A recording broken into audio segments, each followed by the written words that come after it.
आज Doubtnut app download करें। Doubtnut पर अपने सभी गणित, रसायन विज्ञान, भौतिक विज्ञान और जीव विज्ञान के डाउट्स का करो सफाया। बस प्रश्न की फोटो खींचो, एक ही प्रश्न को क्रॉप करो और तुरंत वीडियो सोल्यूशन पाओ। अभी डाउनलोड करें। प्रश्न है, मेंडल ने अपने प्रयोग में शुद्ध लंबे तथा शुद्ध बौने पौधों की किस्मों के मध्य संकरण कराया।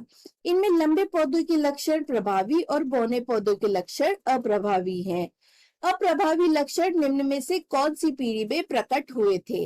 विकल्प 1 F1, विकल्प 2 F2, विकल्प 3 F3 और विकल्प 4 F2 एवं F3। तो चलिए जानते हैं। यहाँ पर मेंडल के 7 जोड़ी विपरीत लक्षणों के में से एक जोड़ी को लिया गया है, जो है पौधे की लंबाई। पौधे की लंबाई। और मेंडल ने अपने ये प्रयोग किस पौधे पर किए थे? मेंडल ने अपने प्रयोग मटर के पौधे पर किए थे और ये 7 जोड़ी विपरीत लक्षणों को खोजा था।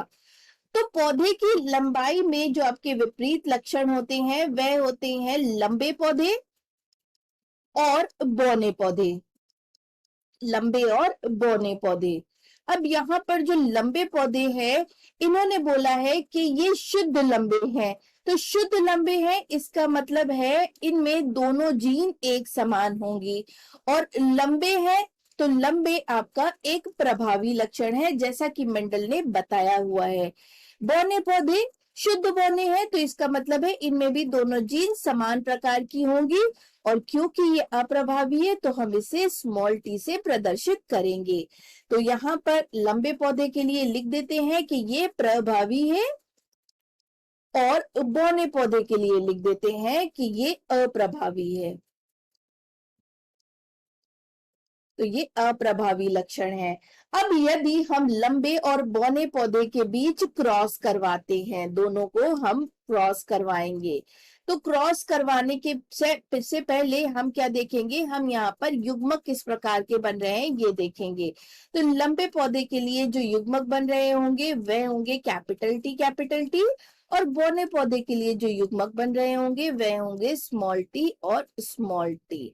तो चले हम क्या करते हैं, इन्हें पुनेट स्क्वायर में रखते हैं और देखते हैं कि हमारी संतति किस प्रकार की बनती है।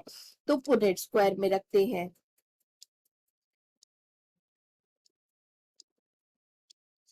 पुनेट स्क्वायर में एक तरफ हम रखेंगे नर युग्मकों को और दूसरी तरफ हम रखेंगे मादा युग्मकों को। तो आपकी संतति कुछ इस प्रकार की बनेगी। तो ये है आपकी संतति। चले हम इन्हें यहाँ पर लिख देते हैं। आपकी संतति होंगी ये,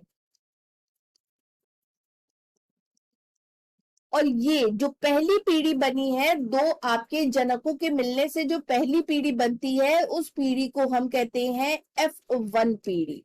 F1 पीढ़ी ये आपकी बनी है। अब क्योंकि यहाँ पर आपको प्रभावी जीन दिखाई दे रहा है कैपिटल टी, तो इसका मतलब है कि यहाँ पर जो भी संतति है वह प्रभावी लक्षण प्रारूप को ही प्रदर्शित करेंगी।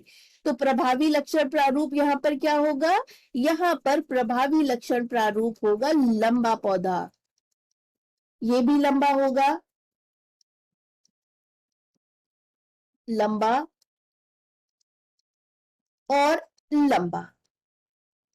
तो सारे पौधे जैसा कि हमें यहाँ पर दिख रहा है, या सारी संतति जो है वो आपके प्रभावी लक्षण प्रारूप या लंबे पौधे को या पौधे की लंबाई को दर्शा रही हैं। तो ये हो गई आपकी F1 पीढ़ी, जहां पर आपको किस प्रकार की संतति मिल रही है? यहाँ पर आपको प्रभावी जनक प्रकार की संतति मिल रही है।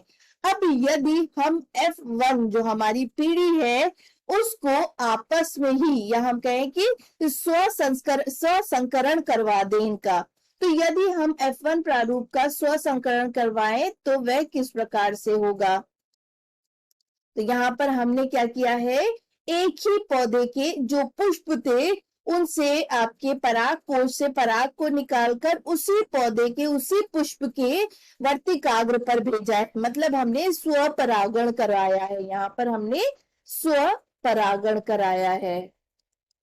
स्वपरागण से होगा क्या, चले जानते हैं। यहाँ पर सबसे पहले हम युग्मक बना लेते हैं जो कि इस प्रकार के होंगे। तो ये हमारे युग्मक है कैपिटल टी स्मॉल टी और कैपिटल टी स्मॉल टी। अब यदि हम इन युग्मकों को रखेंगे एक पुनेट स्क्वायर में तो क्या हमें मिलेगा?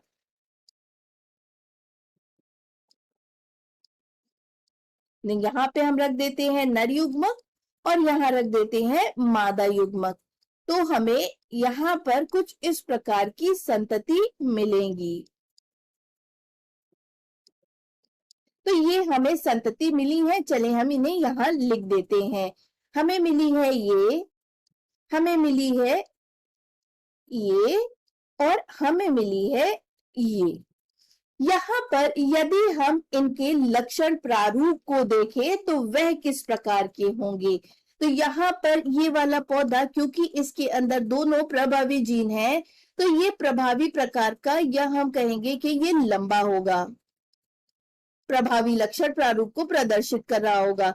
यहाँ पर आप देख पा रहे हैं कि एक आपका प्रभावी जीन और दूसरा अप्रभावी है। यहाँ पर भी इसी प्रकार से एक प्रभावी और एक अप्रभावी है, पर क्योंकि यहाँ पे प्रभावी जीन उपस्थित है इसलिए ये पौधा भी प्रभावी लक्षण प्रारूप को ही प्रदर्शित कर रहा होगा जो कि है लंबा।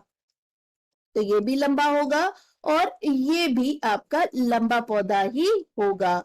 यहाँ पर जो हमारा चौथा पौधा या चौथा संतति होगा उसमें आप देख रहे हैं दोनों अप्रभावी जीन है, अतः ये पौधा अप्रभावी लक्षण प्रारूप को प्रदर्शित कर रहा होगा जो कि होगा बौना।